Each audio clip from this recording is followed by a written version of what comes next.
Información, análisis y entrevistas.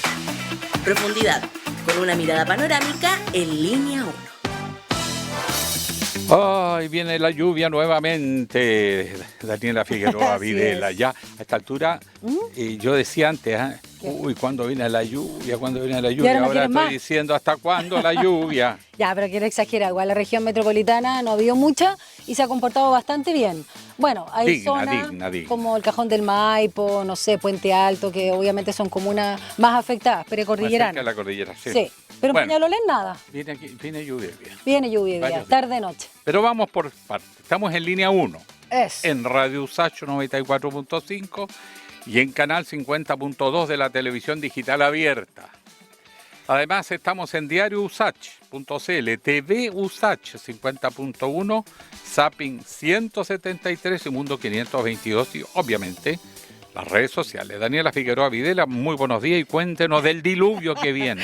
Muy buenos días, Alejandro Guille Álvarez. No, sí, en este día, lunes ya 27 de julio, efectivamente, a propósito de la lluvia que se viene para esta tarde, noche acá en la región metropolitana, también en Valparaíso, amanecemos con un día tibiecito.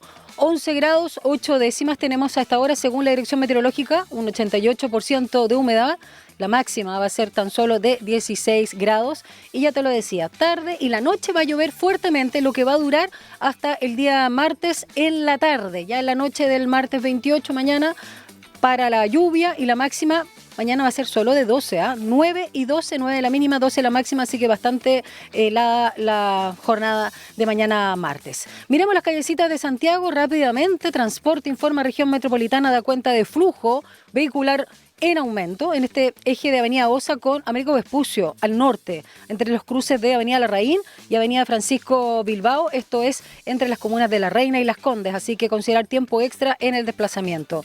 También restricción de pista izquierda en Alameda entre el cruce de Teatinos con Natariel Cox y Centeno frente a la Gran Bandera, debido a trabajos de aguas andinas. La situación genera tránsito lento intermitente, esto por supuesto en la comuna de Santiago. Y lo último, en Las Condes, restricción de pista en Avenida Las Condes con manantiales debido a accidente de tránsito, procedimiento de emergencia en desarrollo. Y el metro de Santiago señalan que está funcionando sin ningún problema. Vamos a ver aquí, refrescar lo que nos indica Metro de Santiago.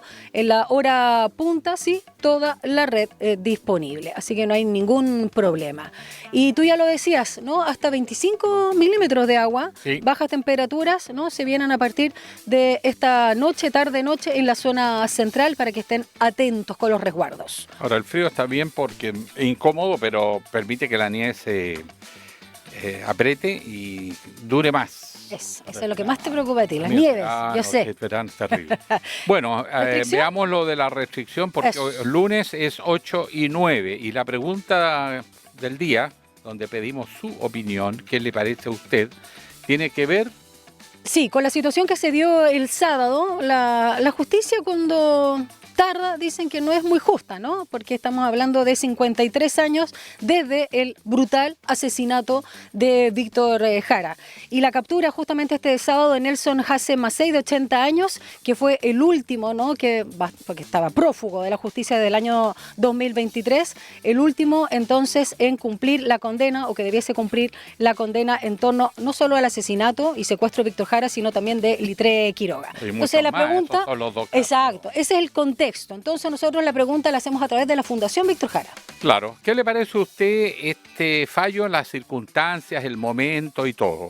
Entonces hay tres opciones. Uno, que la justicia que tarda no es justicia, porque por la edad que tiene este caballero va a pasar ligerito para la casa. Dos, podría acceder a la conmutación de penas, algo que están proponiendo ya hace un rato, pero ahora que son gobiernos libertarios, republicanos, ¿no? Los pobres viejitos, así que podría acceder a la conmutación de penas. Estamos hablando de un asesinato macabro. ¿Y la última? Hay que valorar el hecho que fue detenido finalmente más allá de la edad y se cierra finalmente este ciclo trágico, que es como, no sé, el caso de Víctor Jara es tan emblemático. Bueno, además para nuestra casa de estudio, porque fue detenido aquí en la USACH, era profesor de la Escuela de Arte y Oficio en esa época. Sí, trabajaba en el Departamento de Extensión también, así que muy importante sin duda para la cultura y la historia de nuestra universidad. Es nuestro García Lorca. Es nuestro García Lorca, ¿sí?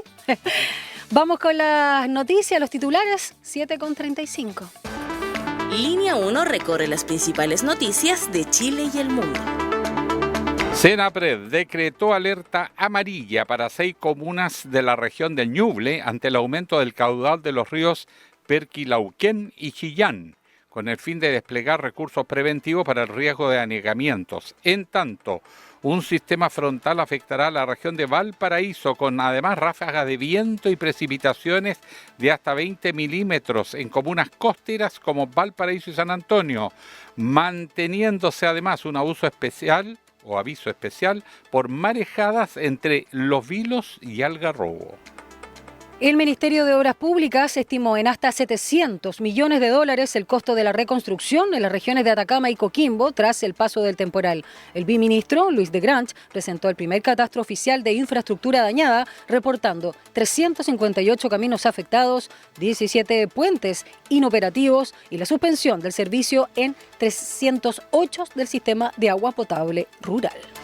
El presidente José Antonio Kast inicia este lunes una visita oficial al Perú para asistir al cambio de mando, donde Keiko Fujimori finalmente asumirá la investidura de presidenta.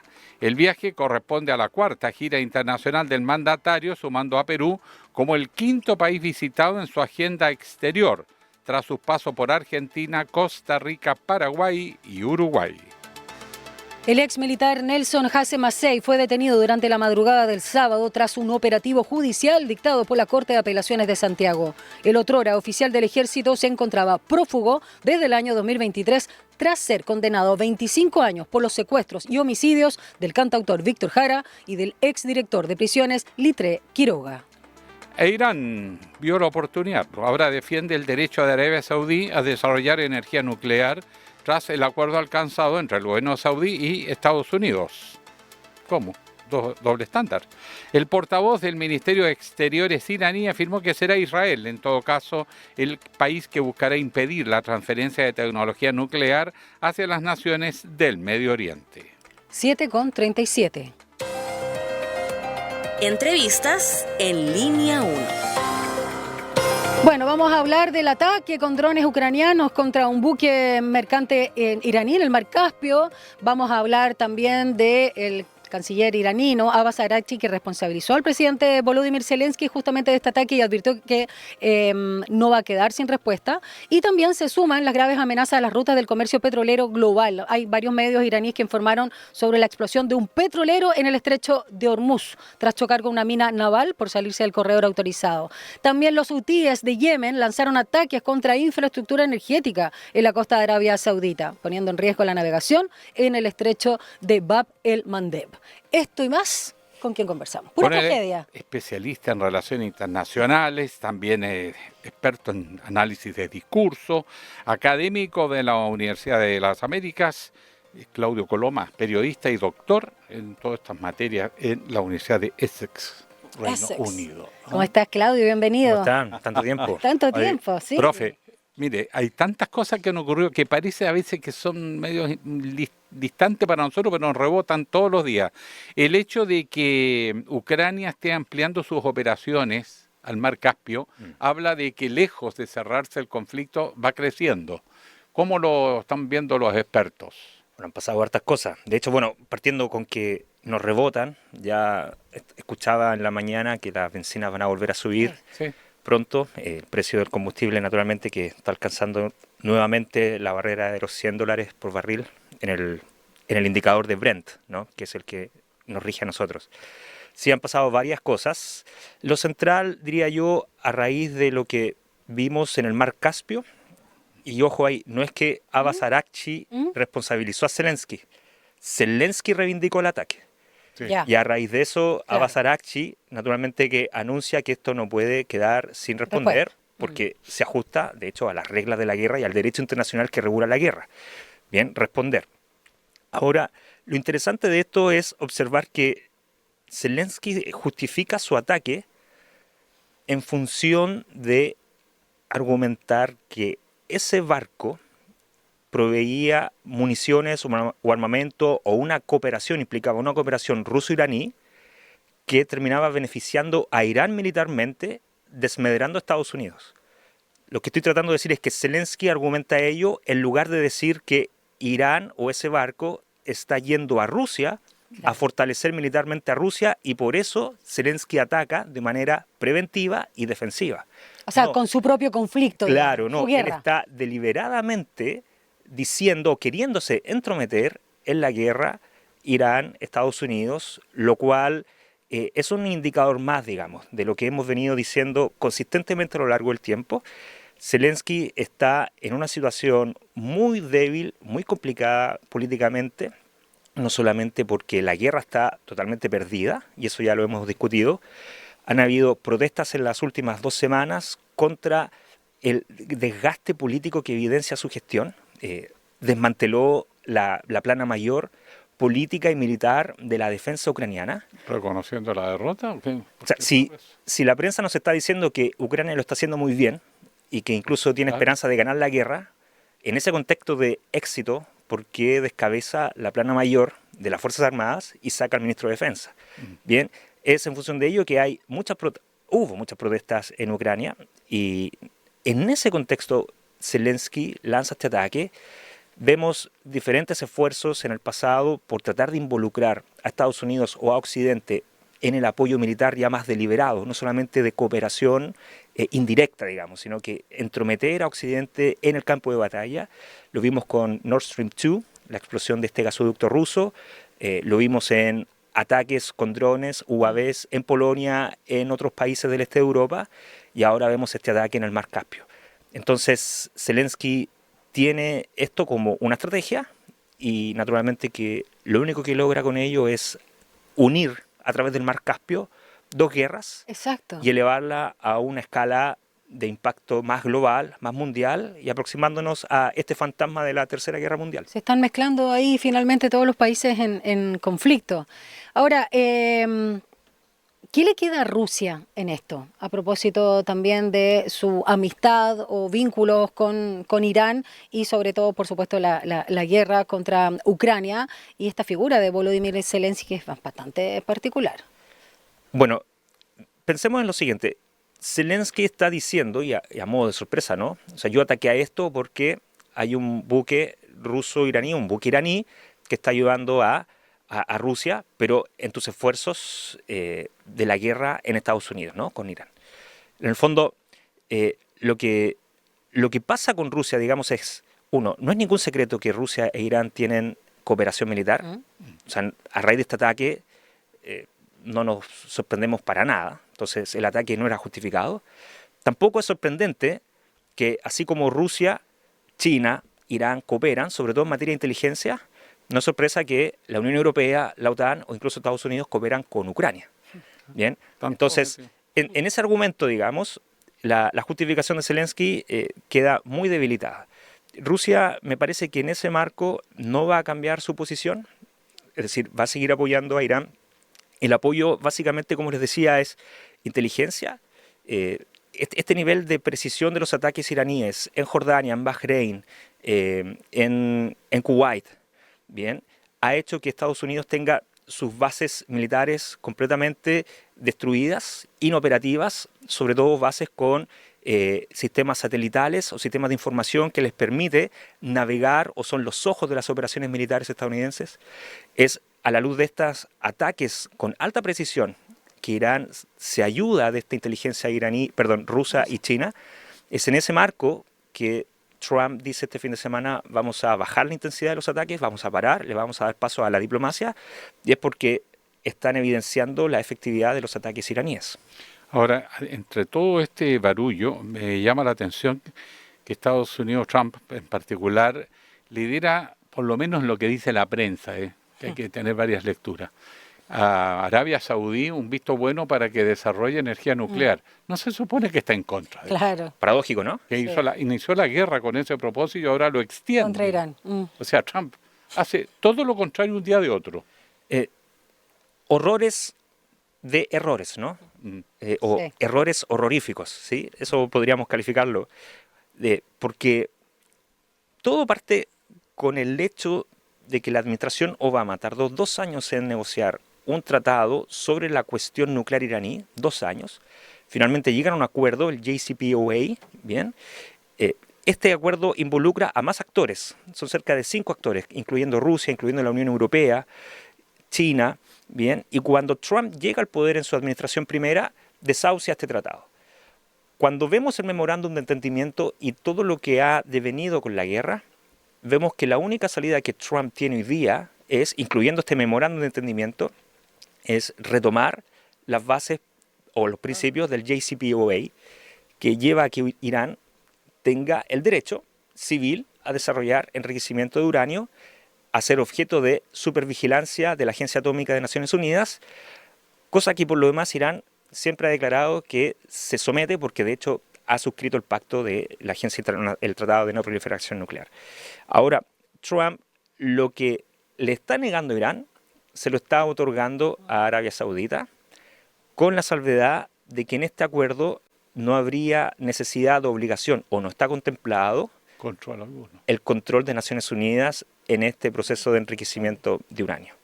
Ahora, lo que está llevando a cabo, los efectos que esto podría tener a mi juicio, es incentivar a que Irán no solamente desarrolle un programa nuclear civil, sino que lo transforme en un programa militar. En segundo lugar, a que Arabia Saudita, ante las faltas de mecanismos de control, haga lo mismo en el mediano plazo, y a que Israel aumente su arsenal nuclear en la región, facilitando con esto una carrera armamentista en el Asia Occidental, lo cual, ojo, no digo que eso sea bueno o malo, pero todo apunta a que podría ser así si es que se aprueba este acuerdo. Y el armamento nuclear tiene efectos muy perversos, digamos, o hay un relato muy perverso en torno al atómico, pero también efectos altamente pacíficos, porque nadie se atreve a atacar a un poder nuclear. Entonces, no podríamos decir que podría ser algo desastroso, pero sí es algo que cambia completamente o cambiaría completamente el escenario estratégico de la región. Estamos, conversando con Claudio Coloma, nuestro columnista internacional acá en Línea 1. ¿Y qué pasa con el estrecho de Hormuz? ¿Está cerrado completamente? No, porque eso finalmente es el foco también de atención, por lo que tú señalabas de el alza del petróleo. ¿Qué está pasando con el estrecho de Hormuz hoy? Mira, en estas 2 semanas de ausencia se ha confirmado lo que les había dicho antes de irme de vacaciones, de receso. La guerra entre Estados Unidos e Irán se ha concentrado por el estrecho de Hormuz. Ya no hay más retóricas de cambio de régimen, no hay incluso retórica sobre que Irán no pueda tener bomba nuclear. Trump lo dice cada cierto tiempo, pero no es el objetivo central. Hoy día, militarmente y políticamente, todo se concentra en el estrecho de Hormuz. El memorándum de entendimiento se rompió por el estrecho de Hormuz y en las últimas 2 semanas tuvimos cerca de 13 días ininterrumpidos de escaramuzas entre los dos bandos. Bien, la situación deviene de lo siguiente y ha ocurrido permanentemente. El memorándum de entendimiento queda muerto porque Irán ataca a barcos que han salido de las regulaciones que Irán y Omán han intentado negociar en el contexto de guerra. Es decir, barco que se sale de los procedimientos de control es atacado. Bien, la prensa que nos suele informar, Irán atacó un barco y se rompió el memorándum. La pregunta es, ¿por qué Irán ataca ese barco? Bueno, esa es la respuesta. Y esto incluye apagón o corte de las señales satelitales para transmitir la información de los pasos de los barcos, bien, o la violación flagrante de esos pasos, bien. Estos barcos que violan principalmente y los que ataca Irán son aquellos que pasan por el sur del estrecho, más por la vereda omaní que por la iraní. Bien, entre otras cosas, los controles son hay rutas muy específicas que atravesar porque hay minas en la zona. Un barco por lo menos chocó con minas. Por eso un barco ayer explotó, bien, porque ese barco se estaba saltando los controles. Entonces, por eso es necesario someterse. Naval, no sabía que existían. Por eso es necesario someterse a los controles de Irán y no los de Estados Unidos, porque Irán sabe dónde están las minas. Bien. Y también han habido, digamos, estos controles para reclamar el derecho que Irán sostiene, que el contexto de la guerra ha hecho que Irán reclame los derechos que Turquía tiene en el Bósforo, que todos los países que tienen canales como Panamá o Egipto cobran por la administración de sus respectivos canales, que son estrechos no artificiales. Es decir, Irán hoy día reclama el derecho que tiene cualquier otro Estado a administrar los pasos cruciales de las rutas marítimas. Entonces, aquí está la clave del conflicto actual, y Estados Unidos, como contraparte, lo que quiere es estar presente en esa administración. Ahora, ¿cuánto aguanta esta situación? Porque Estados Unidos está produciendo petróleo como nunca. O sea, casi algunos inciden que Estados Unidos, como Estados Unidos, podría no estar sufriendo tanto, a pesar que los costos de la guerra se le han disparado, no sé si lo cubren con la nueva producción de petróleo. Pero, ¿quiénes son los dañados en esta guerra que se deben estar poniendo nerviosos? China, con esto que se alarga y que requiere petróleo, por lo menos un porcentaje importante, es Estados Unidos, la Unión Europea, y si se alarga, los europeos se van a tentar en meterse, o al revés, con mayor razón, no se van a meter a favor de Estados Unidos. O sea, preocupación y afección es global y estamos todos preocupados, o deberíamos estar todos preocupados. De hecho, por eso me llama la atención, por ejemplo, y es bueno que retomemos estos temas, porque en general en la opinión pública y en nuestra élite estos temas no se abordan, ¿no? No, sí, desaparecieron. Y son absolutamente importantes porque nos van a impactar. En primer lugar, los estrechos de Maden, acuérdenme el nombre del estrecho que está cerca del Golfo de Adén. Ah, sí, no, es que tiene un nombre endemoniado. extrañísimo, Bab el-Mandeb. Bab el-Mandeb, sí, Bab al-Mandeb. Ese estrecho que está por el Mar Rojo, más el estrecho de Hormuz, bien, donde transita en conjunto un poco menos del 40% del petróleo internacional. Ese petróleo, ese recurso, afecta, o el corte de esos recursos afecta principalmente a África, afecta principalmente a Asia, en donde tenemos una gran cantidad de población o estados subdesarrollados con economías altamente dependientes de estos energéticos, bien, y ahí tenemos un primer grupo de afectación, lo que llamamos el sur global, digamos, sacando a Sudamérica, porque nosotros tenemos otras rutas de abastecimiento. En segundo lugar, está muy preocupado China o los países de Asia en general.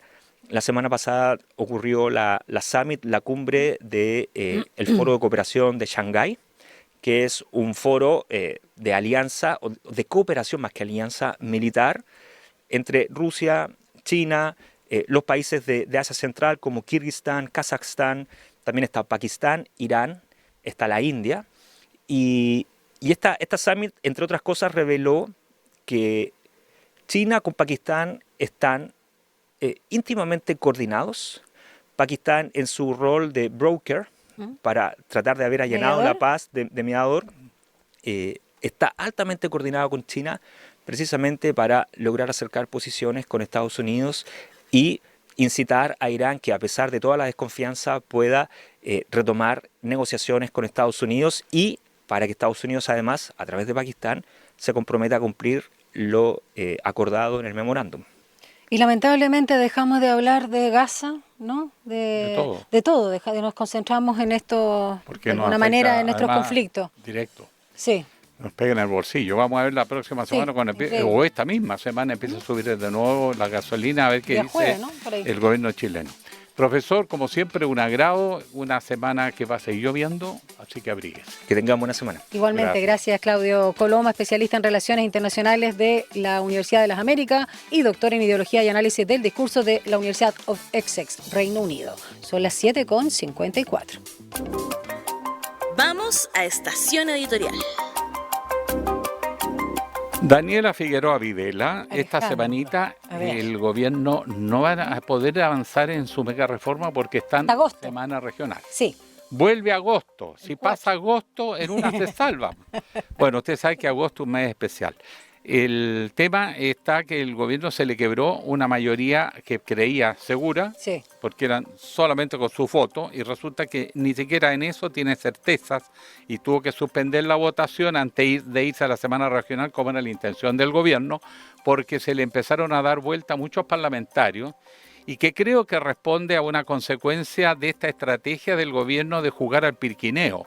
No grandes acuerdos con bloques políticos, sino tratar de obtener los votitos que le faltan con partidos bisagra, partidos pequeños que viven precisamente del regateo, del pequeño comercio. Como el PDG. Claro. Sin ir más lejos. Como pyme, yo te doy mi votito y con eso, mira, pasa zafando, pero no son grandes acuerdos nacionales, esa es la gran debilidad, sino que son inestables y eso tienta a los partidos más o menos constituidos, sobre todo estos partidos nuevos que son muy hiperventilados, para ser sinceros, un poco muy sobreideologizados, fuera de contexto, fuera de época incluso, y que son frívolos, pues entonces ellos también se ven tentados a entrar a ese mismo juego, porque si al otro le resulta y está llevando la iniciativa y el partido estrella, bueno, ¿por qué no yo?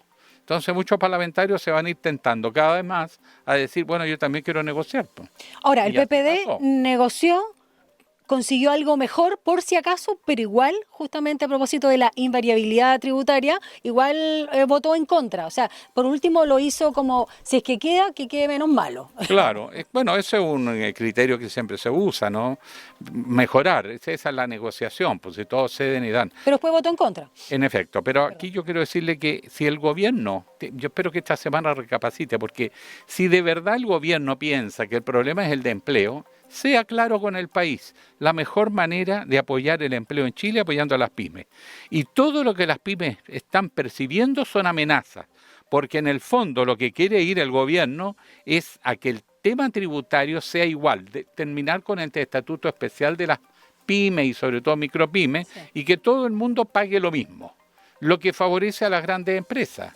Y a las pymes les complica más porque las pymes no hacen un juego limpio en el mercado, no están en un lugar donde puedan ellos competir. No tienen las mismas. Porque hay barreras no legales. Si lo legal, el papel aguanta todo. El problema es que hay barreras corporativas enormes que se están acentuando. Hoy día el panorama de las pymes es de alta tensión marcada por el tema tributario, problemas de liquidez que se agudizan, acceso a dinero efectivo, y un alza enorme en las quiebras corporativas. Están quebrando pymes. La mayoría de las pymes ya no está pasando de 3 años y constituyen el 98,3% del tejido empresarial. Este gobierno está destruyendo el tejido empresarial. Además genera el 64% del empleo formal. Y eso es lo que se está destruyendo. Mire, la tasa transitoria está congelada. El gobierno, presionado por los partidos, decidió ya, no les voy a subir los impuestos a las pymes, las voy a mantener el impuesto de primera categoría en un 12,5. Sí. Pero la perspectiva es que al llegar el 2030 todo el mundo tribute lo mismo. Tenga 23. Entonces. Eso mata a las pymes, las mata. Sí. ¿Por qué razón? Bueno, hay un problema de eficiencia en las propias pymes, donde los empresarios ponen el eje, mira, van perdiendo terreno porque no se computarizan, porque le falta capacidad competitiva, todo lo que quieran, pero esa es una dimensión. Hay otra, que es la de las insolvencias.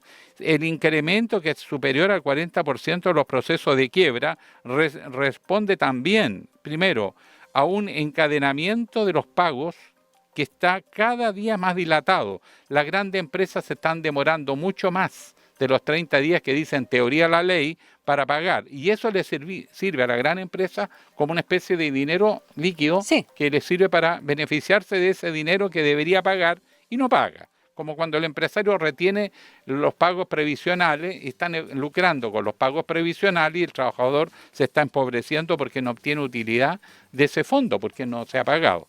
Por otro lado, el acceso al mercado. Las barreras para que la pyme acceda al mercado son crecientes. Se han sacado montones de disposiciones para darle un poquito más de espacio a las pymes, sobre todo por el impacto en el empleo. Si no es un regalo, es una necesidad del mercado chileno. Y resulta que, por ejemplo, hay muchos mecanismos para participar en licitaciones públicas, para poder ser proveedores del Estado, y eso venía funcionando más o menos, pero venía funcionando, lo cortaron de raíz ya en el gobierno anterior de Piñera y ahora ya le dieron el guascazo final. El otro es el acceso al crédito bancario. ¿Cómo va a competir si tú vas y pides grandes cantidades con intereses más bajos porque lo negocias? Y el otro que va con un pequeño crédito le sale mucho más caro. Peso a peso, muchísimo más caro. Por razones de respaldo, no tienen capacidad de acumular, por lo tanto, capital de trabajo porque le sale muy caro y se hunden cada vez más. Y por otro, hay un elemento también de discriminación en el pago o lo que le cobran a las pymes por proveer los insumos con que funcionan. Porque no precio mayorista, pero son menores las cantidades. Grande empresa. pymes no puede competir con la gran empresa, entonces es el sistema el que hunde a las pymes. Entonces, si un gobierno dijera la verdad y por lo tanto dice vamos a ayudar a las pymes porque la pyme da empleo, el país va a estar estable, la gente va a estar más contenta, va a vivir mejor, está haciendo todo lo contrario, una amenaza permanente a la pyme que genera empleo, y ahora con esta rebaja tributaria les va a dar el palo principal porque el fisco, el Estado, va a generar menos ingresos, por lo tanto va a poder apoyar menos. Y eso afecta principalmente las políticas públicas al mercado interno. Si se achica el mercado interno, ¿quiénes van a reventar? No van a ser las mineras, ni las salmoneras, ni la industria de la madera. Van a ser las pymes. Entonces hay que ir advirtiéndole al país para que las cosas no crean que... Porque está medio perplejo la gente, ¿eh? Está como que no entiende, está medio rara. Pero digámoslo desde aquí y ahora, empiecen a preocuparse porque esto viene difícil, feo. 8:01, vamos a una pausa. Ya regresamos con más en Línea 1 acá por TV USACH y Radio USACH. Más contexto y actualidad después de la pausa. Estás en Línea 1. ¿Qué lugar tiene la ciencia en los grandes debates de hoy? Hola, aquí les saludan Macarena Rojas Ábalos y Fernando Ortiz. Y queremos invitarles cada viernes a la 1 de la tarde a La Sociedad de la Ciencia, un programa que invita al diálogo y a la reflexión en torno al quehacer de la academia y cómo esta conversa con los distintos actores de nuestra sociedad. Y a imaginar una sociedad más justa. La Sociedad de la Ciencia, cada viernes a las 13 horas por la 94.5. Radio USACH. Nuevas voces, nuevas formas de escucharnos.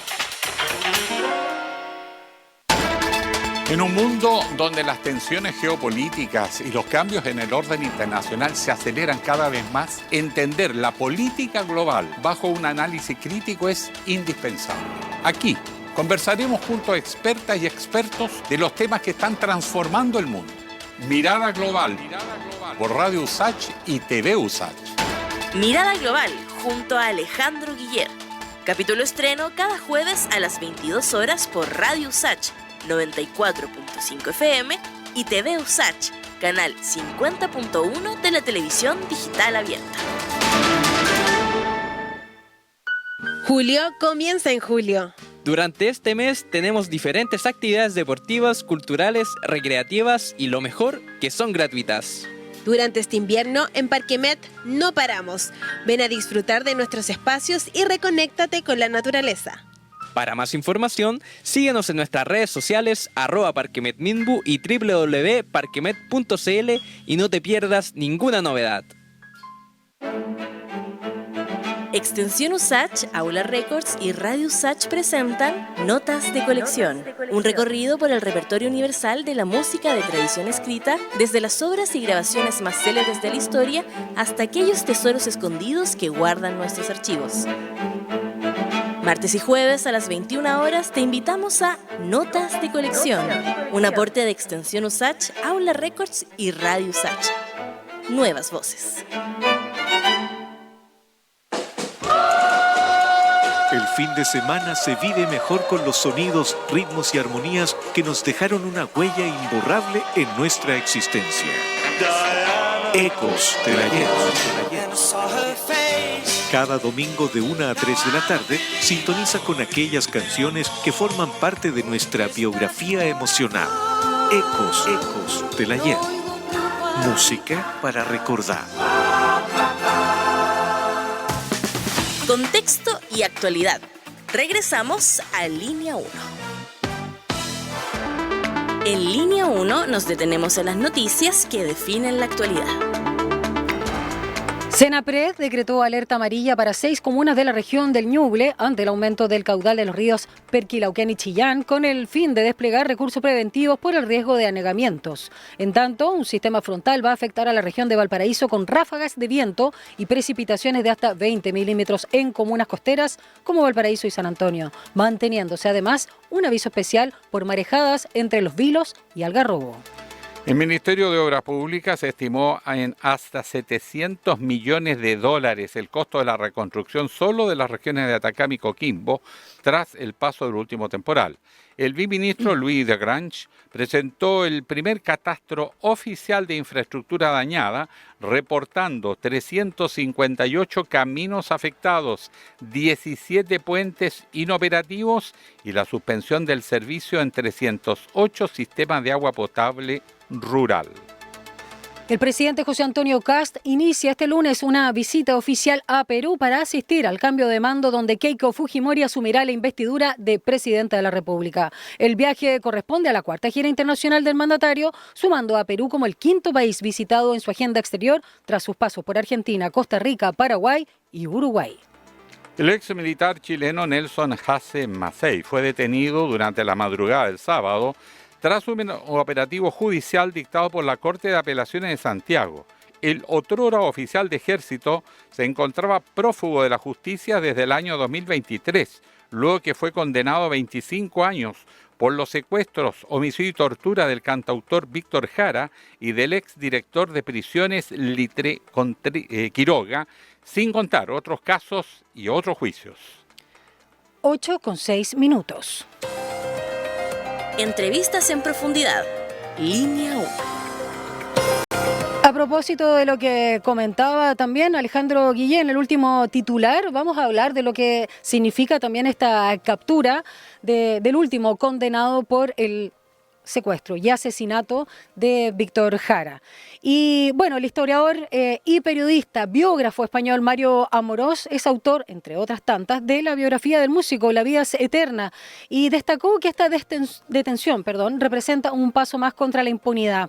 Amorós recordó además que Jase Macei, vamos a profundizar en aquello, llegó a jactarse en el pasado de los tratos inhumanos que sufrió el cantautor en el Estadio Chile, hoy Estadio Víctor Jara, antes de ser acribillado en septiembre de 1973. Y estamos en contacto con Mario Amorós, periodista, escritor, biógrafo e historiador español, muy amigo de nuestro país y ha escrito además de tantos, ¿no? De Gladys Marín, de Salvador Allende, de Pablo Neruda, de Pinochet y el propio Víctor Jara, y creo que quedó corta porque ahora ya tiene un nuevo libro de Miguel Enrique. ¿Cómo estás, Mario? Hola Daniela, hola Alejandro, buenos días para ustedes. Muchas gracias, Mario. Hablemos de La vida es eterna, en este caso la justicia es eterna, más de 30 años, todavía tiene sentido, impacto. 50. ¿Ah? O sea, desde el asesinato 50. Claro, pero sí, tiene razón. Del juicio.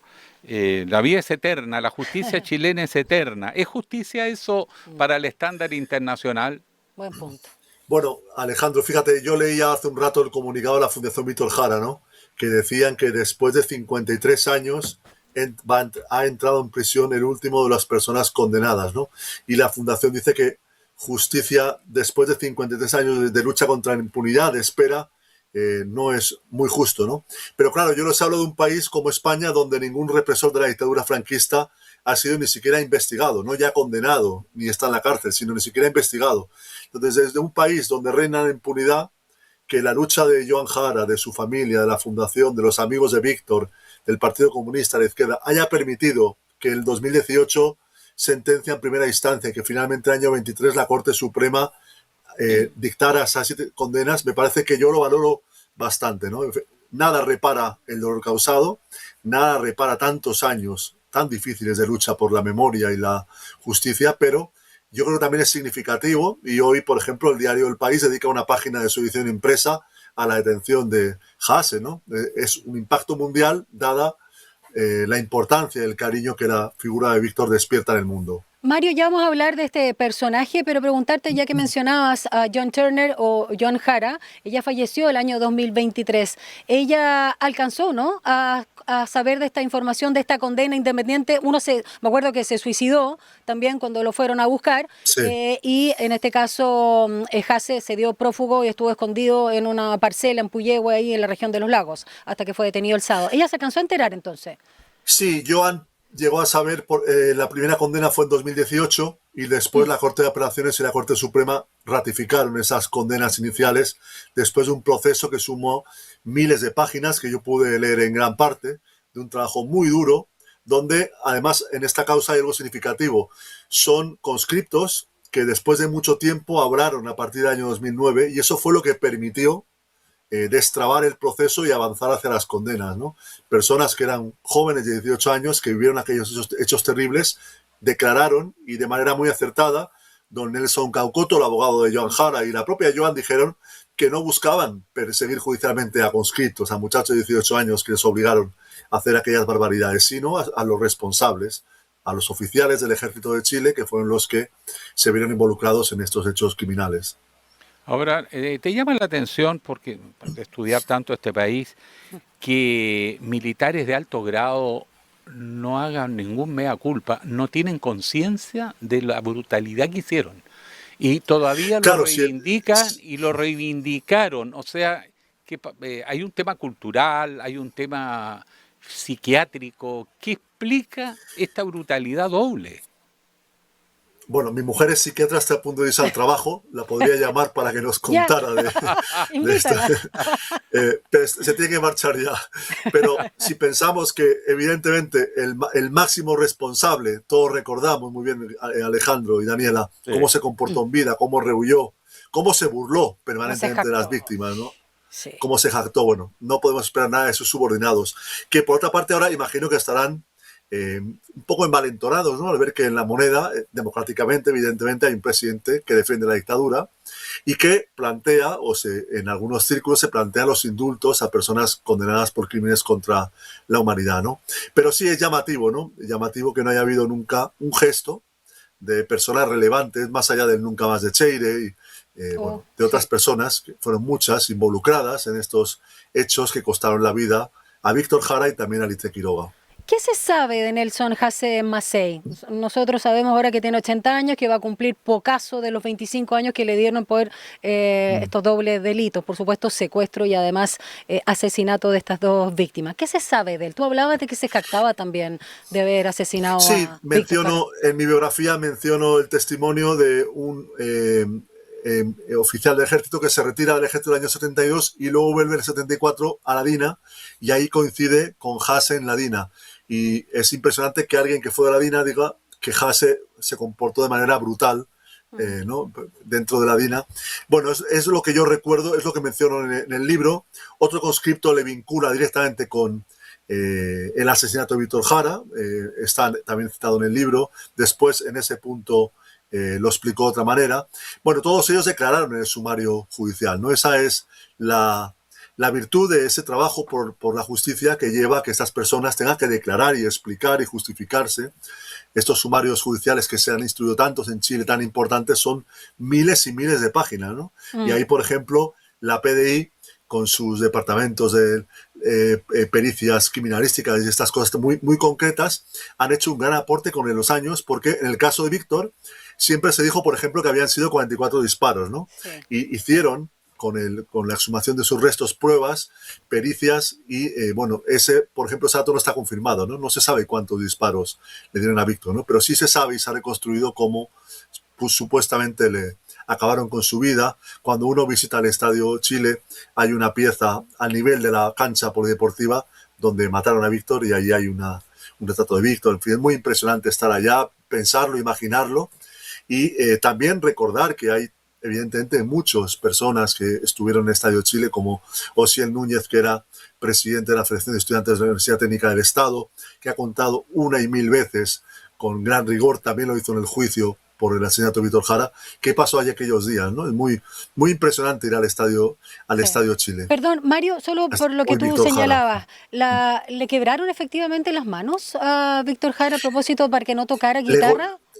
¿Está comprobado eso?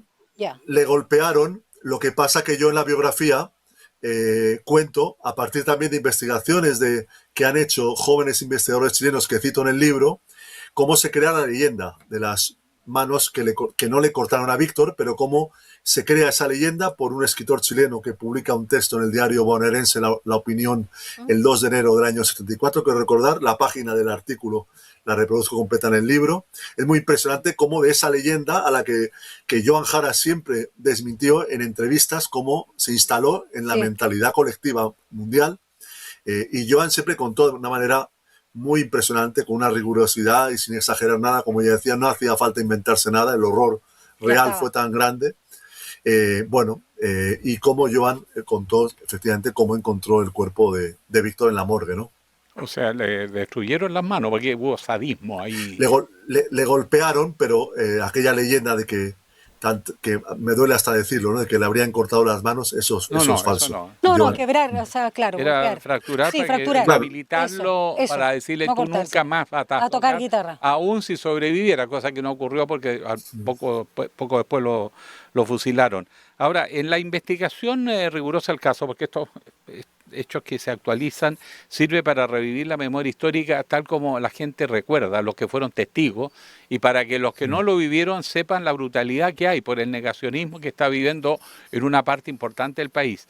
Desde el punto de vista de este personaje en particular, él siempre se jactó y lo hizo públicamente, eso está demostrado en el proceso, yo entiendo, que se jactó en todo, además que lo hizo sufrir. Sí, esos comentarios los hizo delante de otras personas que, como él, en aquel momento, años 74 75, integraban la DINA, ¿no? También Barrientos se jactó, el oficial del ejército que se fue a Miami, que hay una orden internacional de detención contra él. Bueno, también se jactó de haber golpeado, de haber maltratado a Víctor Jara, ¿no? Bueno, esto habla muy bien de la mentalidad de estos sujetos que actuaron en aquellos días tan oscuros, tan terribles, amparados, evidentemente, por la cúpula de las Fuerzas Armadas y del Ejército, ¿no? Muy impresionante. De hecho, hay una de las cosas que a mí más me impresiona del sumario de Víctor Jara es, Joan Garcés siempre contó cómo en la noche del 10 al 11 de septiembre del 73, en Tomás Moro, no paraba de sonar el teléfono llamando al presidente Allende diciendo que había movimiento de tropas en San Felipe que iban hacia Santiago, ¿no?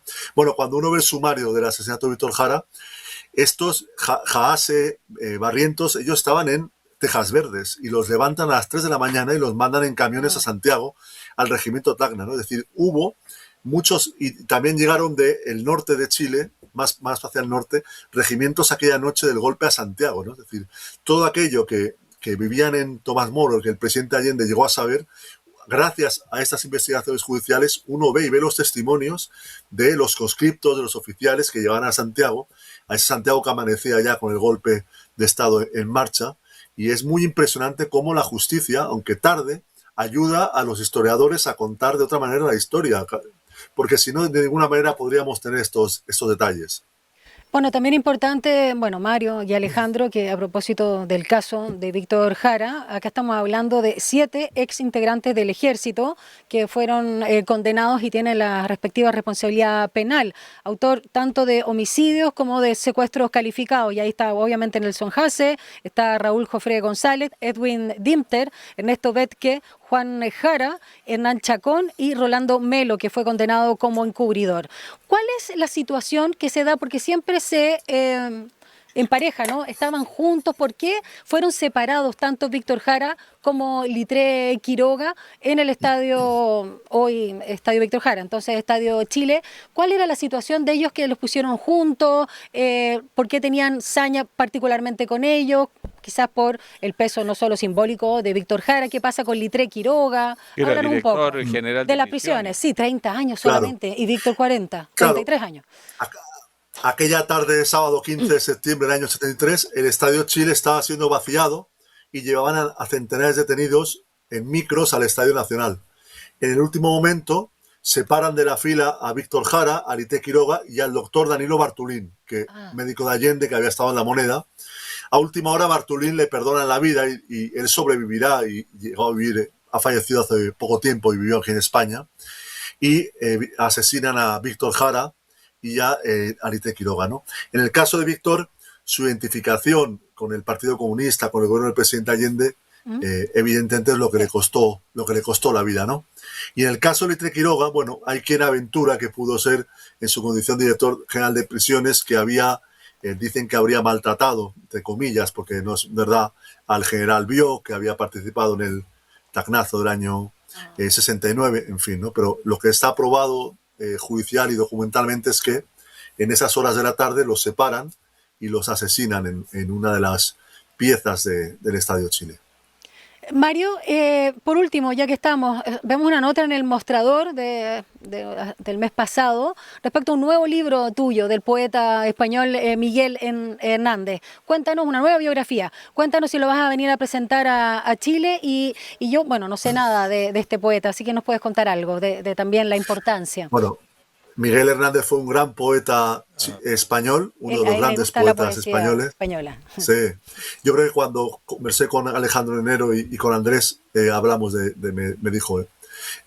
Bueno, él además tuvo una gran relación con Pablo Neruda, grandes amigos, con Delia del Carril, y hay un papel que he reivindicado en el libro, que es de los aspectos que más interés ha despertado en la prensa española, porque hay un diplomático chileno destinado en Madrid, Germán Belgrado Donoso, que hizo lo posible por ayudar a Miguel Hernández.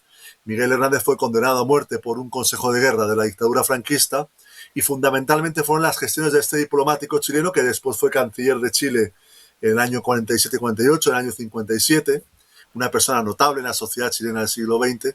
Las gestiones de Vergara Donoso fueron decisivas para que a Miguel Hernández no lo fusilaran. Él solo vio a Miguel Hernández una vez en su vida y, sin embargo, le ayudó en ese sentido y además mandó plata a la esposa de Miguel, le mandaba comida a la cárcel, mandó plata para que el hijo de Miguel pudiera sobrevivir. Era un señor de ideas conservadoras y cito cartas suyas. Bueno, una historia muy bonita, poco conocida en Chile, aunque en el Archivo Nacional, donde encontré esa documentación, le han dado un gran relieve en los últimos años, pero es una historia muy, muy impresionante. Bueno, y Miguel Hernández, que fíjate, Víctor Jara cantó El Niño Yuntero, poema de Miguel Hernández, y una de las últimas canciones que Víctor graba el año 73, Viento del Pueblo, toma varias estrofas del famoso poema Viento del Pueblo de Miguel Hernández. Él tenía en su casa las obras completas de Miguel Hernández, ambos de origen campesino, de origen humilde, y Víctor se identificaba mucho con la figura de Miguel Hernández.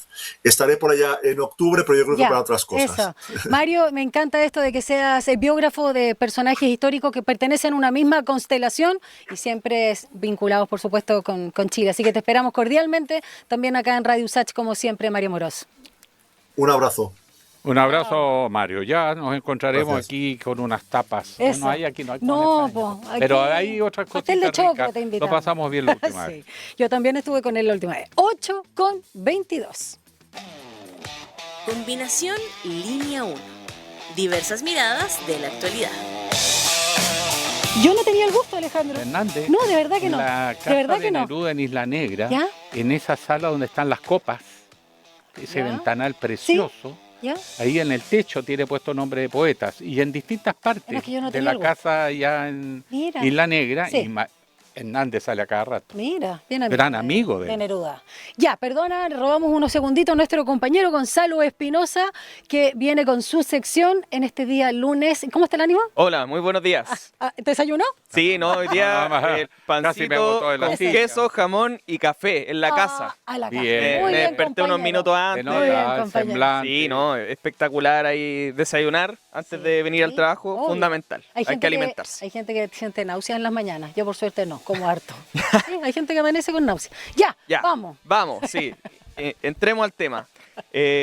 Ustedes saben que siempre los lunes les traigo algo de filosofía. Sí, me encanta. Sí. Y estaba pensando qué hacer y el jueves pasado fui a ver La Odisea. ¡Ah, fuiste! Sí. Oye, espectacular. ¿Y fuiste a estas salas especiales IMAX? No, fui a No. la sala normal porque Ya. vi que varios críticos de cine que decían que no valía era... O sea, más que no vale la pena porque el IMAX es increíble, se puede disfrutar igual. Y yo la disfruté igual. Es bueno, Nolan. Sí, tiene varias películas interesantes.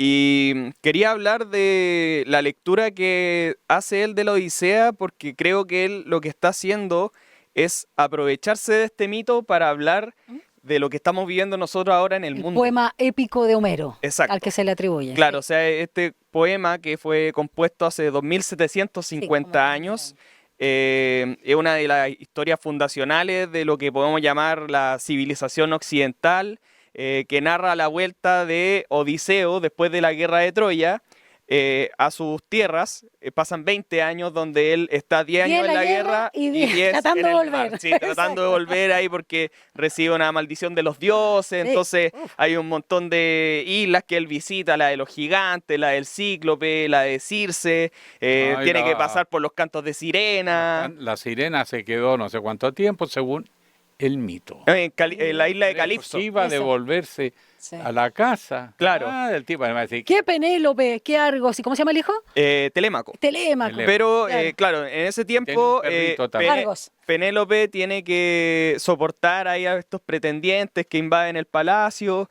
Esa es la historia que podemos contar en lo superficial, pero en lo profundo yo creo que Nolan lo que está tratando de hacer es insertar esto en este nuevo mundo en el que estamos entrando, donde se debilitan las reglas del orden internacional y donde la fuerza pasa a ser el elemento que organiza la relación entre los países y las personas. Voy a pasar a comentarle esto a través de la mirada filosófica de la filósofa francesa Simone Weil, que ella escribió un ensayo sobre la Ilíada, que es el poema, que es el telón de fondo del viaje de el Odiseo. numerito de París. Exacto. Y que finalmente juega un papel fundamental en la película de Christopher Nolan, porque Odiseo no se ve como un hombre que sea, digamos, hábil y que tenga este ingenio para resolver todos los problemas que se le presentan. O sea, se ve eso, pero lo que trata de representar él es la huella psicológica que deja la guerra de Troya y cómo eso a él lo transforma en una persona que es más benevolente y que tiene mucha culpa por todo lo que generó, porque a Odiseo fue el que se le ocurrió el tema del caballo de Troya. Sí, Que Ulises permitió... también se le Ulises. llama. Yo prefiero Ulises también le dicen. Sí, en latín y el otro griego. Pero bueno, a él se le ocurrió esto y él recuerda constantemente esto durante la película. Queda muy marcado por la masacre de Troya. Y bueno, este poema que analiza Simone Weil, este ensayo que se llama La Ilíada o el poema de la fuerza, precisamente dice que la fuerza convierte a las personas en cosas y que en su forma más extrema las convierte en cadáveres, por supuesto, pero incluso antes de matar ya despoja a las personas de su libertad, de su dignidad y de su humanidad. Y que lo más inquietante es que nadie escapa de ella y que no solo destruye al vencido, sino que también termina por destruir al vencedor, y quien ejerce la violencia cree controlarla, pero poco a poco es la violencia la que empieza a controlar su vida y su manera de mirar el mundo. Deshumaniza. Exacto. Entonces yo creo que Nolan recoge mucho de esta mirada de ella y la lleva quizá un paso más allá, porque claro, o sea, Odiseo no recuerda así como yo soy genial por el caballo de Troya, sino que recuerda a los niños que fueron masacrados, a las mujeres que fueron violadas. Entonces finalmente también demuestra que ellos violaron un principio ético, sagrado, con respecto al tema de los regalos, y también de que el caballo de Troya era un regalo de Atenas. Entonces lo que hace él es ocupar esto como un ardid, como un engaño, para destruir otro pueblo. Entonces él viola la ley de Zeus. Eso es lo que hablan en la película. Y por eso entonces, ¿cómo? Y por eso lo condenan los dioses a andar dando vueltas. Exacto, sí, por eso fue castigado Odiseo y claro, se pega este viaje, esta vuelta de 10 años. Entonces, esta idea de un regalo de paz como arma de exterminio es bastante complejo, porque al final lo que hizo él es minar la confianza entre las personas. Pues al final ya, si no existen reglas, si yo no puedo confiar en que lo que tú me estás diciendo me estás entregando un regalo, pero realmente lo que estás haciendo es una bomba de tiempo, se vuelve todo muy complejo. Y claro, se habla mucho en la película de la ley de Zeus, que protege al huésped, al extranjero, al suplicante, y que honra la palabra. Entonces, si ya no se honra la palabra, se pierde toda esta, digamos, forma de organizar a la sociedad. Y esto es lo que le pesa mucho a Odiseo, porque hablan durante las escenas donde está Penélope hablando con Telémaco, de que Ítaca puede ser invadida por los pueblos del mar. habla mucho de los pueblos del mar, pero nunca se sabe qué son los pueblos del mar realmente. Que era una isla. Exacto. Entonces ellos esperan que vuelva Odiseo para que los defienda. Y claro, o sea, voy a hacer un pequeño spoiler acá, voy a avisar que estoy hablando de la película. Obviamente estamos hablando de una cuestión que salió hace 2750 años. ¿Sabe lo que pasa? Pero Odiseo tiene un diálogo con Penélope en un minuto, donde ellos se dan cuenta que los pueblos del mar era la tripulación de Odiseo, que finalmente destruye Troya y después va de isla en isla, a veces saqueando para poder comer, claro, violando esta ley de Zeus. Entonces finalmente esta violencia que desatan ellos en Troya es una violencia, pueblo, claro, que empieza a conformar el nuevo código moral del mundo. Y yo creo que ese es el mensaje que nos quiere entregar Christopher Nolan con esta película, porque él sabe que esta película va a llegar a un montón de gente, y creo que también se enlaza con la pregunta de la destrucción del mundo que él establece en Oppenheimer, que habla de la bomba nuclear, sí, y de cómo una persona a través del conocimiento científico que nos va a llevar al desarrollo finalmente termina construyendo un arma que destruye a mucha gente y que también lo termina destruyendo él mismo y que lo hace cambiar. Y en este caso creo que Odiseo busca también esa, digamos, forma de entenderse a él mismo después de una guerra. Y es un viaje, claro, físico, viajan a través del mar, van a un montón de islas, pero es un viaje interior. Es un viaje que finalmente lo hace entender a él que las acciones que él lleva adelante, si es que están dominadas por la violencia, van a tener consecuencias no solo para él y para las personas que él asesinó, sino que para el mundo completo. Igual es interesante a propósito del viaje, porque está, por un lado, Hércules, ¿no? Las pruebas y qué sé yo, que también implican viaje, aunque es distinto. Está Edipo, que es el viaje interior cuando descubre la verdad.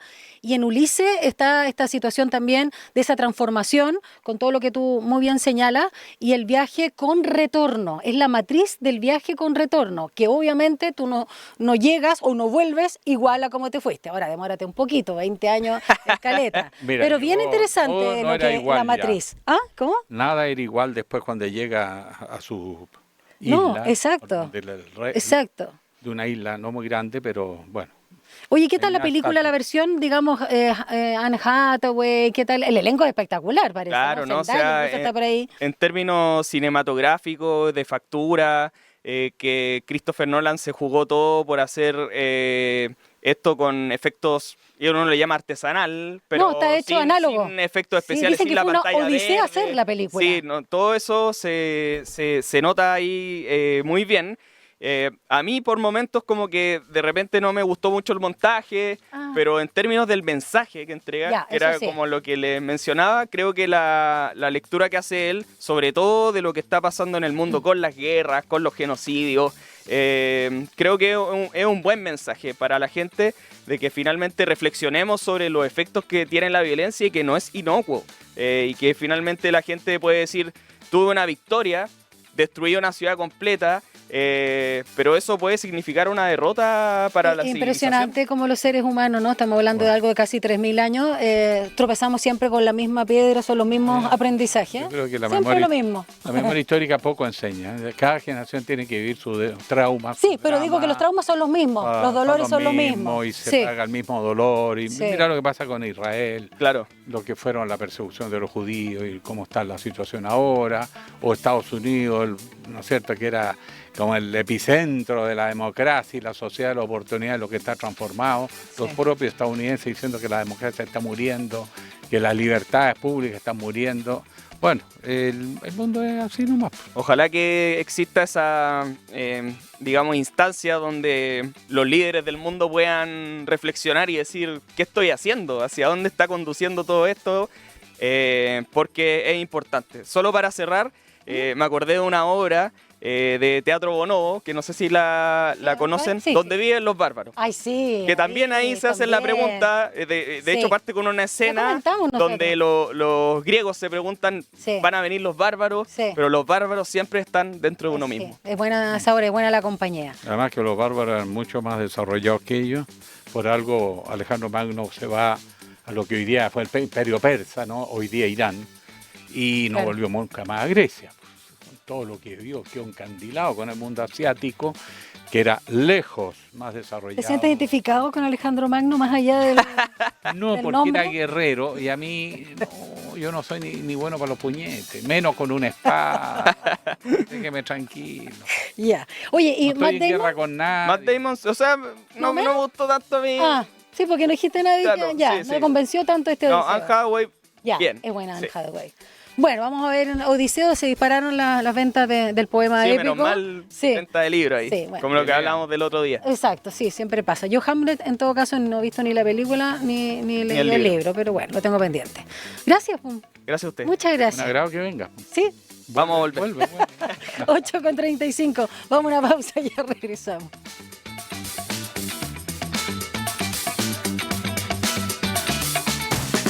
Estás en Línea 1.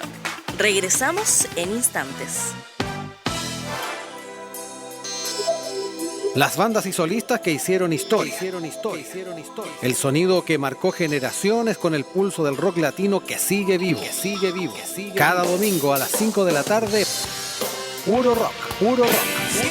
No es solo música, es actitud, es memoria, es energía. Puro rock. Por la 94.5 con lo mejor del rock latino.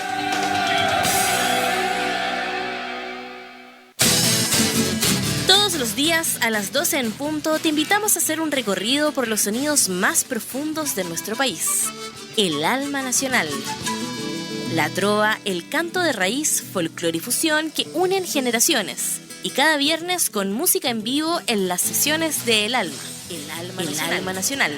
Justo al mediodía, un encuentro diario con la música chilena por la 94.5 FM Radio Usach y en el 50.2 de la televisión digital abierta.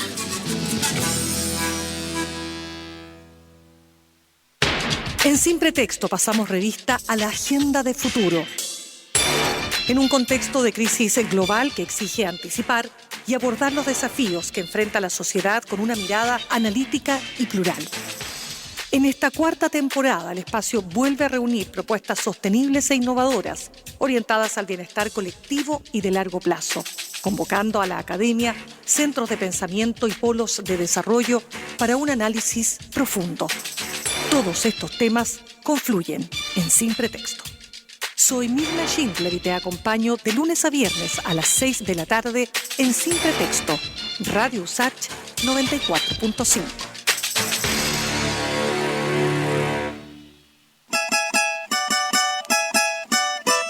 A Hora da Saudade. Una ventana a las africanidades y su huella viva en el mundo. A Hora da Saudade. Um viaje sonoro que entrelaça raízes, memórias, ritmos, expressões artísticas e sabores por meio de la música. A Hora da Saudade. Déjate envolver por esta experiencia vibrante, diversa y profundamente intercultural de la 94.5. Te esperamos cada miércoles a las 16 horas y los sábados a las 19 horas. A Hora da Saudade, de Rádio Usach.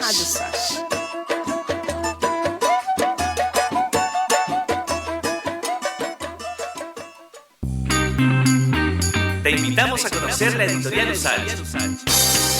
Un espacio donde se encuentran la literatura, las ciencias sociales, la estética, la historia, el periodismo, la divulgación científica infantil y juvenil, además de los libros publicados por académicas y académicos de la Universidad de Santiago de Chile y otras casas de estudio.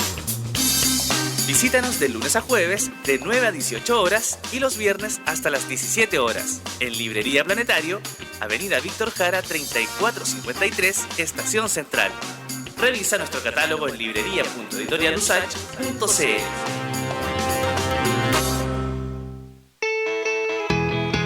En una ciudad en movimiento, donde los medios transforman el mundo, te acompañamos las 24 horas. con los contenidos más relevantes estés donde estés.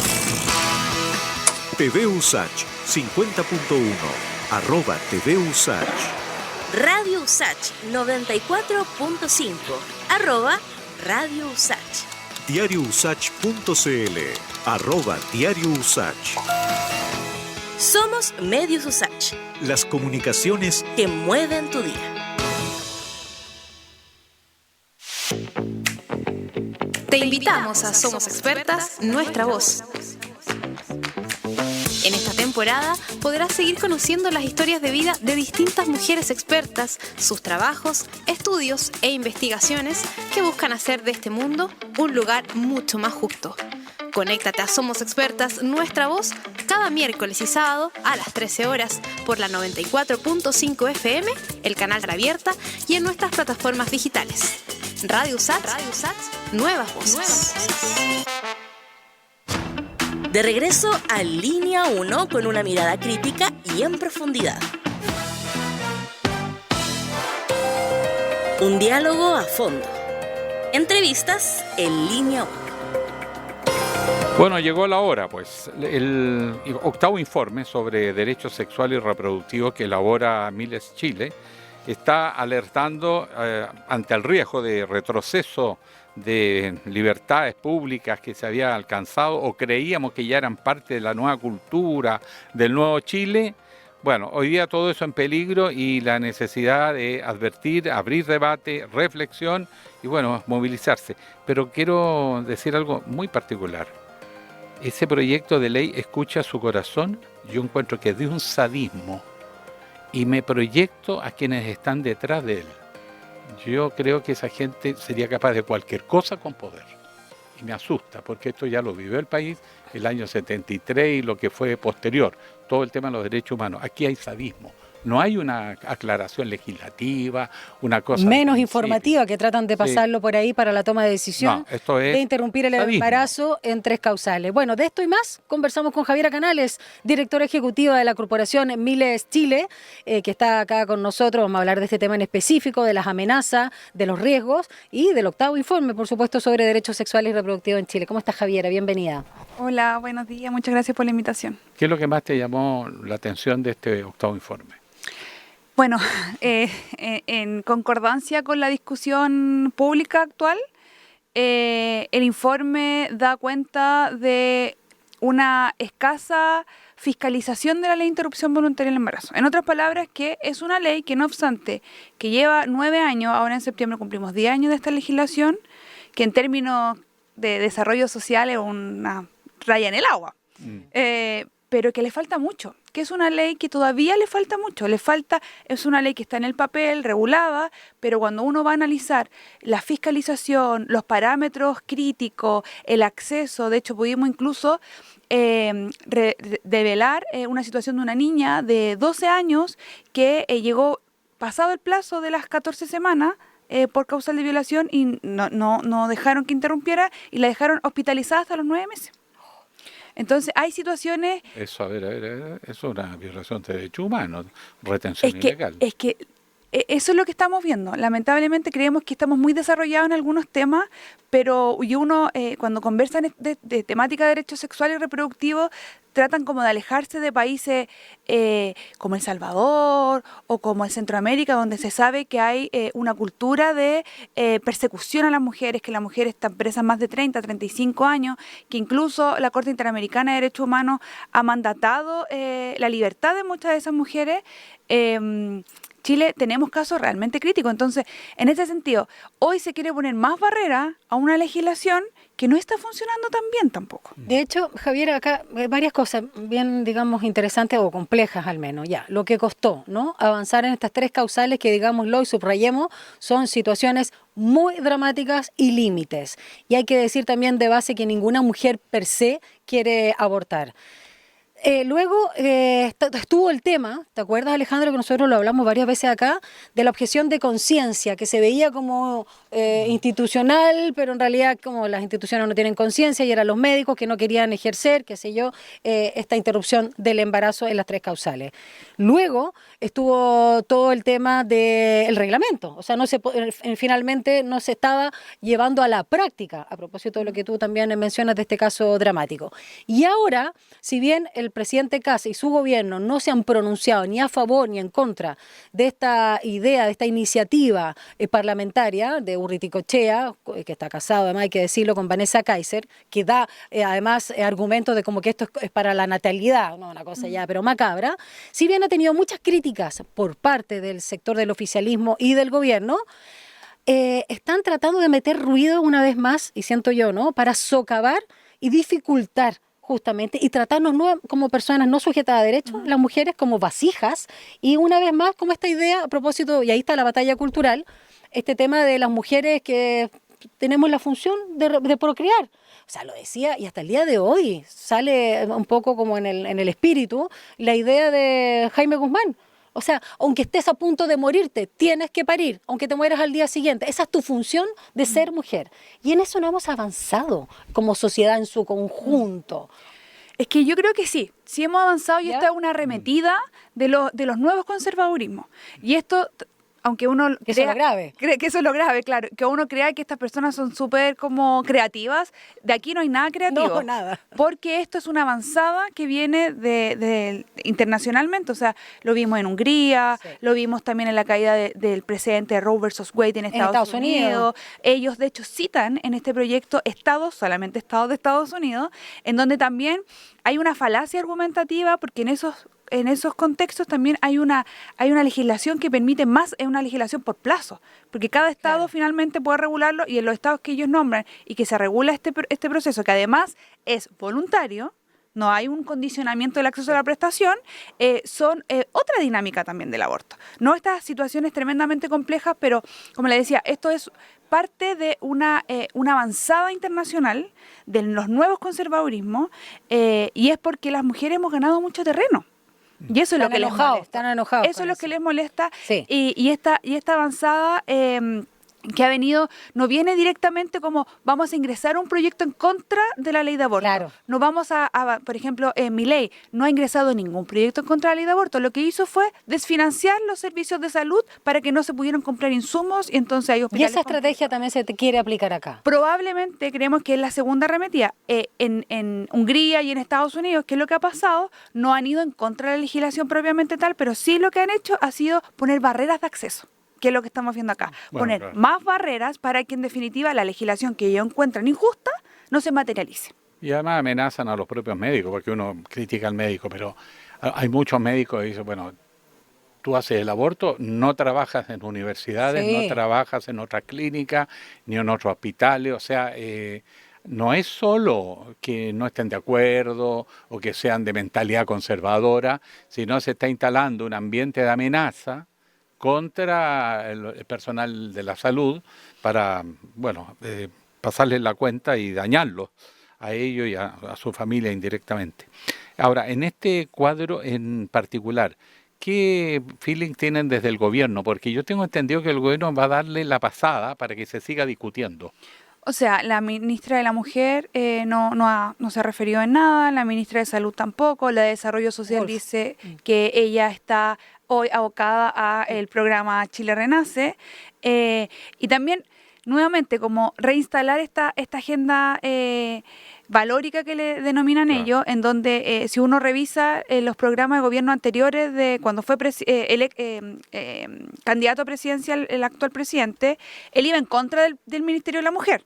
Sí. Hoy no está en contra, pero tenemos una ministra ausente de la discusión más importante para las mujeres, porque este proyecto de ley es nosotros tenemos un observatorio legislativo en Miles y estamos constantemente revisando iniciativas y mociones parlamentarias, y hay otro proyecto tremendamente preocupante que es el proyecto de las denuncias falsas por violencia intrafamiliar, que es una iniciativa y es una moción que fue levantada por Vanessa Kaiser, en donde tratan de poner que el eje del problema es que las mujeres denuncian falsamente a los hombres, y cuando hemos visto de larga data que el principal problema es que las mujeres no denuncian, denuncian. Exacto. Hace 2 años teníamos una campaña muy grande que por favor que las mujeres denunciaran porque no denunciaban. Entonces, tratan de poner cambiar la narrativa y poner nuevos enemigos. Y ahí se aprovechó de casos que sí hubo, pero que son marginales, porque se instaló el tema con... Campos. No con Campos, con el que murió de cáncer y que estuvo en la cárcel, Opaso, de apellido Opaso me parece, Tocornal, es que era medio pariente, Tocornal, sí, Jorge Tocornal. De ahí vino el libro y toda la investigación de Rebolledo, de Javier Rebolledo al respecto, pero se aprovechó y cambió la narrativa. Claro, y tampoco vemos a la ministra de la Mujer en esa discusión. Pero si no hemos visto nada. Claro, entonces ahí estamos viendo que finalmente su campaña fue: no vamos a tocar estos temas, nosotros somos un gobierno de emergencia y en definitiva sí están haciendo lo que los programas anteriores de gobierno decían. No hay Ministerio de la Mujer hoy. No tenemos una ministra de Mujer relevante, dispuesta a luchar por los derechos de las mujeres, por los derechos de las niñas. No está. Entonces ahí vemos que está llevando adelante iniciativas que son de larga data y que también que son compartidas por sus aliados políticos internacionales. O sea, esto, como les decía, es una agenda que va en adelante. Se sigue un patrón a nivel internacional en esta materia, de manual. La forma de gobernar el país, nada de esto es novedoso para el que se interesa y le echa una mirada. Tampoco este llamado debate valórico. Pero además de este tema en particular, le han seguido la pista a los que vienen a continuación. ¿A los proyectos? A temas, claro, o iniciativas que buscan inhibir garantías que las mujeres ya era parte del patrimonio cultural del país y teníamos asumido esto. Es como volver de nuevo. Sí, y es agotador, porque uno cree que hay cierto sentido común instalado y que mayoritariamente, yo creo que con Escucha tu Corazón, con el proyecto de ley, se vio una discusión pública bien transversal, con un sentido común instalado, con un rechazo transversal. Evidentemente van a salir ciertos personajes que vienen a ser medio caricaturescos, pero hay que estar ahí constantemente y repetir que esto no se puede retroceder. Pero lo que hemos visto y lo que creemos que viene ahora es un recorte abismal del presupuesto en materia de ejecución de las políticas públicas tendientes a proteger los derechos de las mujeres. O sea, ya vimos que Prodemo, por ejemplo, con los proyectos que tenían que ver con las mujeres rurales, completamente fuera. También hay un programa de derechos sexuales y reproductivos que no sabemos qué va a pasar del Ministerio de la Mujer. Estamos esperando que muy probablemente con el nuevo presupuesto vamos a ver qué es lo que ha pasado también en otros países, entonces se van replicando dinámicas, pero la idea es poder también hacer un llamado a la sociedad civil organizada, como Corporación Miles, como otras organizaciones, que tenemos la capacidad también para poder develar estas situaciones y también instar a los órganos del Estado también. Nosotros, por ejemplo, llegan a cerrar algún programa, vamos a estar ahí en la Contraloría, vamos a interponer los recursos judiciales que correspondan, porque finalmente no hay un frente que sea, o sea, tenemos que construir un frente desde la sociedad civil organizada, de los partidos políticos, desde las mujeres de pie, para la defensa de nuestros derechos. Javier, Alejandro planteaba hace unos días, y lo vimos con un entrevistado a propósito del tema de la movilización social, de que estamos como en un estado, te estoy parafraseando, pero algo así como de perplejidad, ¿no? Estoy perplejo, no entiende nada ya. Entonces, ¿cómo salimos de ese estado? Porque a veces nosotros los chilenos somos muy reactivos y lo vemos en todo, no somos preventivos para nada, aunque tengamos toda la información. Y que tenemos que avanzar más en esta locura de Escucha tu Corazón, este proyecto de ley, que no creo que tenga eco y espero que no, por todo lo que implica. O qué está pasando, porque siempre han sido los jóvenes, estudiantes particularmente, y también las mujeres que en el último tiempo han puesto las banderas, ¿no? En las calles. Pero ahora no está saliendo nadie, básicamente. ¿Qué se puede hacer? Esto es parte también de esta estrategia de copamiento. Entonces, que no es que no solo nos pasa a nosotros, pasa un poco porque es una forma de hacer política muy mala también, como que le hace mucho daño a la democracia, que es generar un copamiento de retroceso. Entonces, que tenemos la mega reforma, que ingresa en este proyecto, no fue casualidad que se ingresara este proyecto paralelamente con la última discusión en el Senado de la mega reforma, y después sale Mara Cedini y es todo un copamiento de información que genera un aturdimiento en las personas y también un desgaste de querer retraerme. ¿Sabes qué? Yo ya esto no quiero saber más, estoy cansado, tengo otros problemas, me subieron la benzina, tengo que pagar esto, se cerraron los programas sociales, no hay medicamento en el CESFAM. Entonces son tantas las cosas que prefiero como abstraerme, dedicarme a trabajar. Bueno, igual había un cartel en el estallido social que decía, son tantas las que no sé qué poner a propósito del copamiento. Era muy bueno ese cartel, son tantas las cuestiones. Eso. Bueno, Javiera, ha sido un agrado tenerte, es muy importante lo que estás planteando y la verdad es que si la ciudadanía no reacciona, el retroceso va a ser algo espantoso. El problema es que además estamos en un conflicto cultural porque la gente esto lo había asumido. No, si no lo vamos a dejar. Uno no sabe si decir, bueno, ¿qué pasa con el país? En algunas cosas lo puede entender uno, pero hay otras que la misma gente que estaba en una postura hoy día está resignada, entregada. Está muy raro todo esto. Javiera Canales, directora ejecutiva de la Corporación Miles Chile, que vino a conversar con nosotros a propósito, está disponible para todo público, ¿no? El 8º informe sobre derechos sexuales y reproductivos en Chile. Gracias, Javiera. Muchas gracias por la invitación. Que te vaya muy bien. Nosotros seguimos cuando son las 8:54. Línea 1 te acompaña en las primeras horas del día con los temas de actualidad que marcan la jornada. Es el análisis de las noticias de Chile y el mundo, con un enfoque detallado, crítico y en profundidad. Somos Línea 1.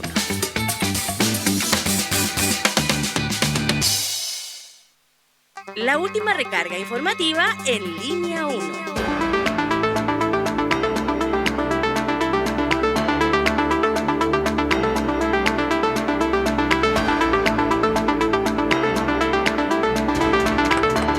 Se hace lo que se puede. Se hace lo que se puede con lo que hay. Vamos con las últimas noticias de esta jornada. Les cuento que el petróleo se derrumba luego de que Irán y Estados Unidos suspendieran ataques en Medio Oriente. El barril de petróleo Brent, que es referencia para Chile, para entrega en septiembre cae un 7,6% hasta los 89,43 centavos de dólar, mientras que el WTI de Estados Unidos también para entrega en septiembre retrocede hasta el 6,7% hasta los 83,37 centavos el barril. Recordemos que la semana pasada estuvo en casi 100. Y les cuento que al menos 77.000 hectáreas se han consumido hasta hoy en el centro de España a causa de varios incendios, lo que totaliza el mayor de la historia del país desde que hay registros, según indicó la ministra de Transición Ecológica, Sara Agaesen. Además, más de 106.000 personas permanecen evacuadas o confinadas en varios lugares. La verdad que la información que está llegando es tremendo. Bueno, si no había cambio climático, veamos lo que está pasando a nosotros, lluvias intensas. Es el estrés, o sea, situaciones extremas. Eso es lo que caracteriza el fenómeno del cambio climático y lo estamos viviendo. Europa, los peores veranos en cuanto a temperaturas que recuerden, con los incendios forestales, y acá vamos a ver cómo viene el verano también. Así es, y vamos también con el pronóstico del tiempo que indica acá Meteorred que desde las 2 de la tarde va a haber lluvia débil en la región metropolitana, que se va a extender durante la noche y vamos a tener una mínima, hoy ya lo informó Daniela, de 9 grados y 17 de máxima. Vamos con los resultados de... son las 8:57. La agenda del día en Línea 1. Vamos al paraíso. A las 9 horas se va a hacer la formalización de exfuncionarios de CONAF por el cuasi delito de homicidio tras la fallida evacuación durante el mega incendio que afectó a la región en 2024. Y por alentar el fuego. A las 11 horas, presidente Kast anuncia proyecto de ley de reforma constitucional que incorpora una nueva causal de cesación en el cargo de autoridades en caso de consumo de drogas. No se vaya a quedar solo nomás. Y a las 5:30, el presidente de la República, José Antonio Kast, despega rumbo a la ciudad de Lima, Perú, para participar del traspaso de mando supremo, donde asume Keiko Fujimori como presidenta de Perú. Vamos con los resultados de la pregunta del día. La Fundación Víctor Jara afirma que es difícil considerar como justicia la detención del último prófugo por el asesinato del cantautor y le preguntamos a nuestro público qué le parece. Años después. Así es, más de 50 años después. Un 6% dice que hay que valorar la detención, un 12% dice que podría acceder a la conmutación de penas y un 82% dice que la justicia que tarda no es justicia. Bueno, nos despedimos de esta edición de Línea 1. ¡Chao! Tan accidentada. Ahora viene Rodrigo Alcaíno con el Enlace USACH. Temporal. Que estén bien. Chao. Chao.